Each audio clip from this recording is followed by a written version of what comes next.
Hello, I'm your Superhero Critic, and welcome to more Remember. After the success of the first two Christopher Reeve Superman movies, of course, eventually the movie franchise is going to fall flat on its face. And this franchise is no exception. With Superman 3, the biggest problem is Richard Pryor himself. While he tries to be comedic, it falls flat.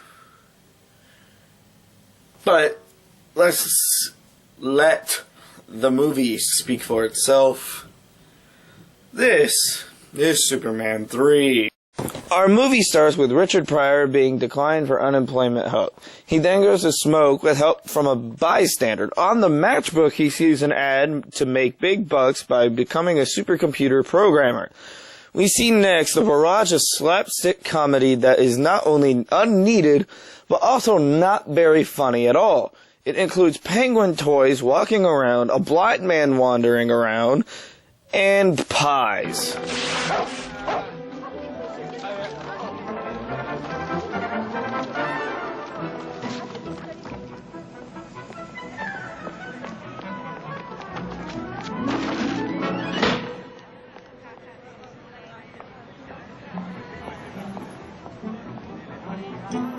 Seriously, leave slapstick comedy to people like the Three Stooges, 'cause this shit isn't funny! After this slapstick, we see Pryor becoming an automatic computer genius. White is being his typical self, trying to get the next story for the planet rolling along. Clark and Lois talk about their requested off vacations, Clark going to his high school reunion, and Lois to Bermuda. Back to Pryor at his new job, where he hacks into the company's computer in order to give himself more money on his paycheck. On the way to Smallville, Clark's bus is stopped by a chemical plant accident, and the stupid cops let Jimmy slip right by. Photographer always goes after a story. That could be dangerous, Jimmy. Danger goes with the territory, Mr. Kent.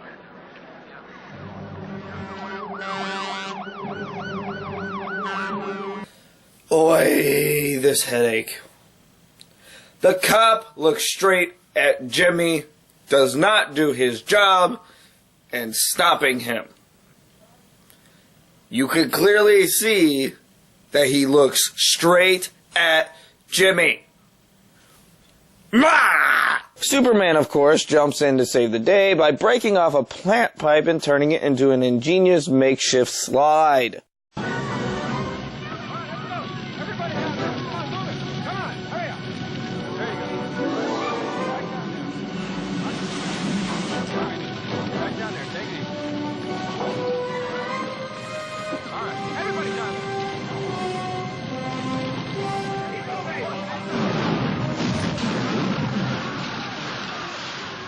Okay, that actually looks cool. I wouldn't mind sliding down that thing.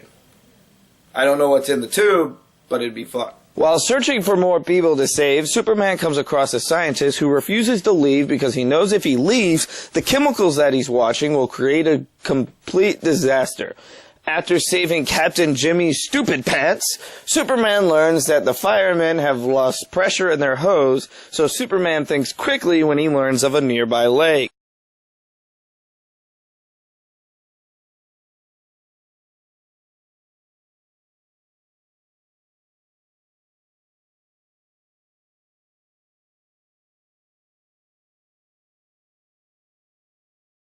Okay, now I'm done. I'm sorry. I'm done. He just froze an entire section of a lake, lifted the whole damn thing, and just dropped it on the plant.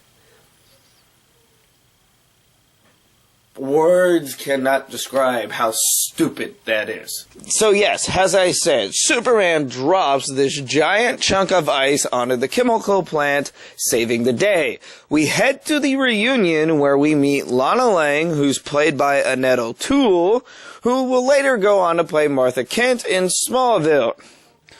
The two old crushes catch up as the jock bully tries to convince Lana to dance.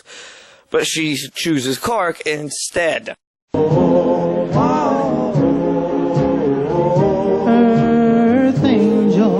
Earth angel, will you be mine, my darling dear? The hacking works as we see Pryor get his fake check, and it's back to Smallville High, where Clark and Lana catch up a little bit more.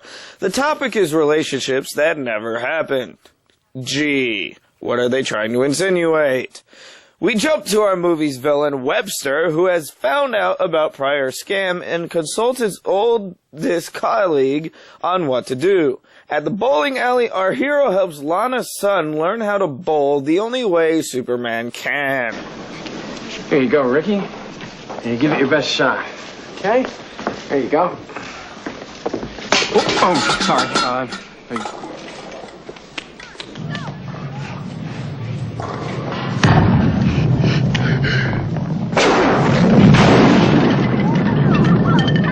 That, sir, is super cheating. Pryor gets called into Webster's office, and instead of getting fired or jailed, he is offered a job to help Webster crush Colombia's coffee export because they are the only country to not side with him, and he sends him to Smallville in order to do the job.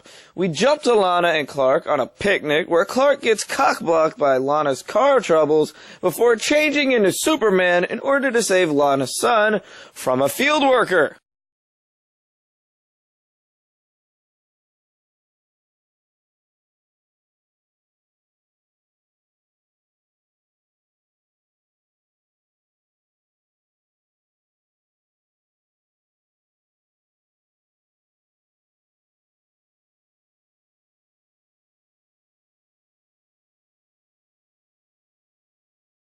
Pryor tricks a guard into letting him into the building, where after getting the guard wasted, he hacks into the system, causing all electronics in the world to go haywire. He targets the weathering system to lock onto Columbia and changes the weather to cause countrywide panic. Unfortunately, Pryor comes into Webster's home, and we learn that Superman has already stopped Webster's plan through a babbling Pryor.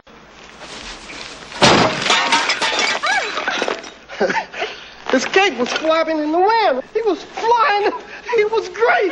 He was just flying around. Shh. Did Richard Pryor actually think most of his jokes are funny? I'm sorry. To me, it just sounds like a 3-year-old who has figured out how to use the bathroom and tries to tell their mother how it happened through rambling. It's cute at first, then just gets annoyingly disgusting. Webster decides he needs to find a way to get kryptonite, and Pryor learns that he can't ski.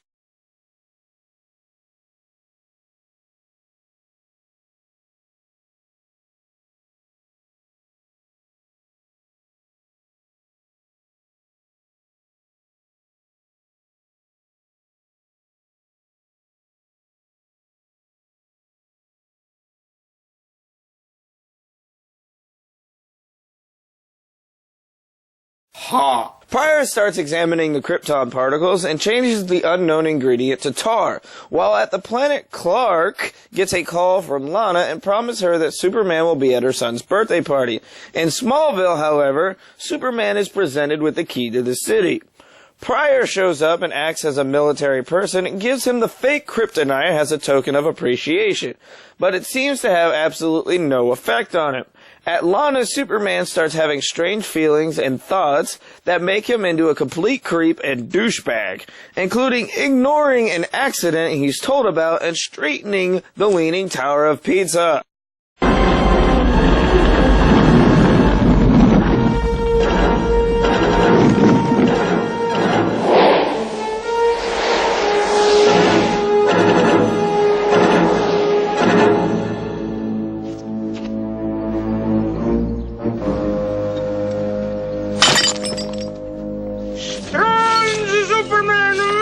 That is one peeved off Italian. Webster starts his control of the world's oil plan, but Pryor has his own plans and demands his own supercomputer in return for helping.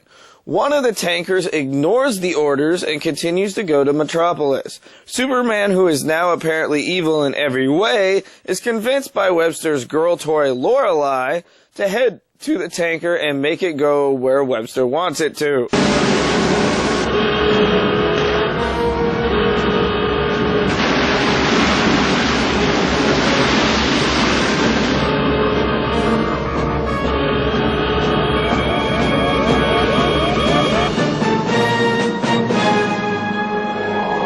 Congratulations, Superman. You're officially worse than these guys.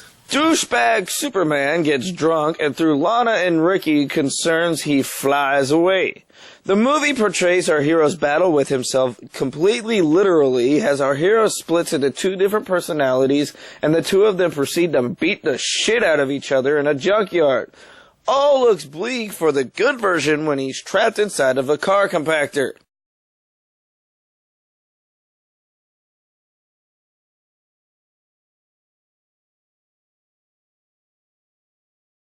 Good Clark eventually prevails as he literally chokes the life out of the evil Superman. He quickly goes straight into fixing his mistakes, starting with the oil tanker he destroyed. Superman heads to Webster's, only to find out that they are hiding in the Grand Canyon.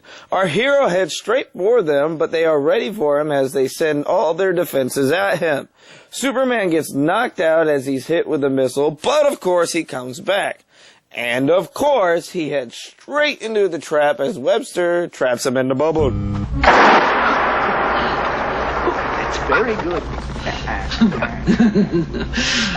Let's see how long you can carry on without any air.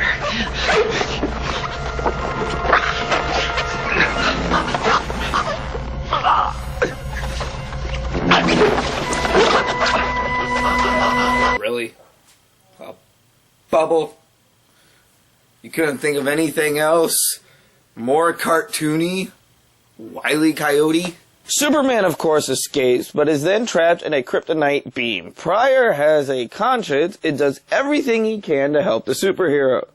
He slides down the giant computer, including unscrewing the single screw keeping the computer together.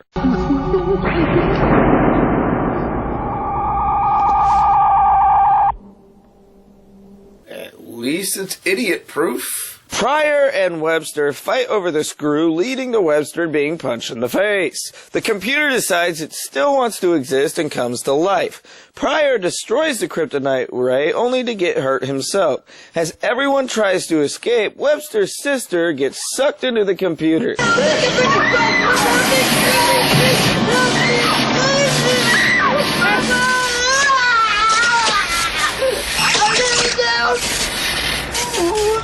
Sis? Oh my God.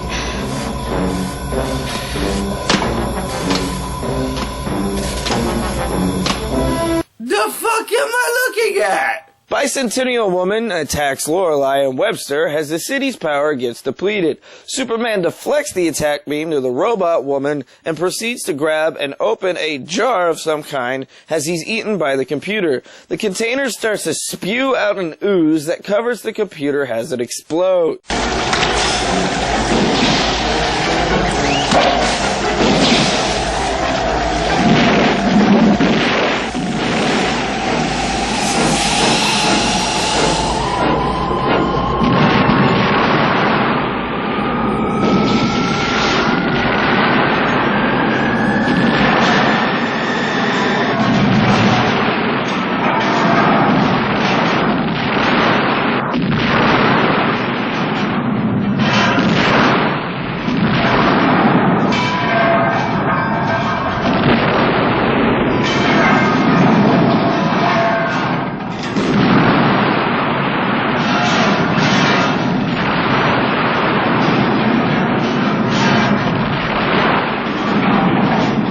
Superman digs himself and Pryor out of the rubble, completely ignoring Lorelei and Webster as they fly back to the city. He stops by a coal mine to crush a piece of coal into diamond and heads to Lana's to give Lana the diamond ring he just made. Douchebag Brad gets pissed off for seeing Clark proposing and tries to fight him. can't I hate you? I've always hated you. You know why? No. Because you're nice. I'm not really. And nice guys finish.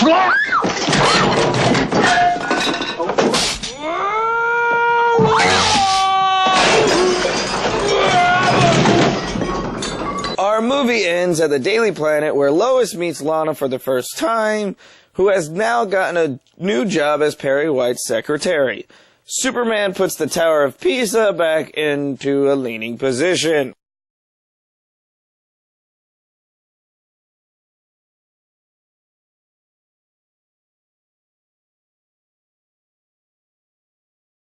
I think the biggest reason this movie flopped is because of Richard Pryor's comedy. I understand you're trying to be funny and all that crap and lighten up the mood for the movie, but after the first 20 jokes, it gets annoying. Everything does not have to be a joke right after another.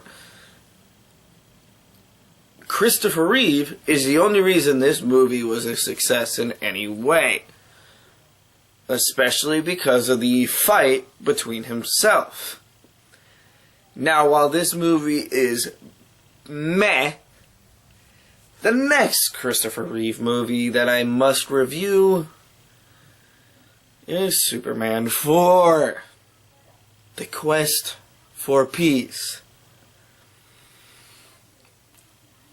There's not much I can actually say about this movie, so I'm going to say this.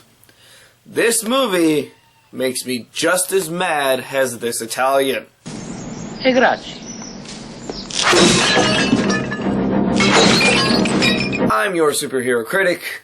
I'll stay super as long as you stay awesome. As long as you stay more awesome than this film.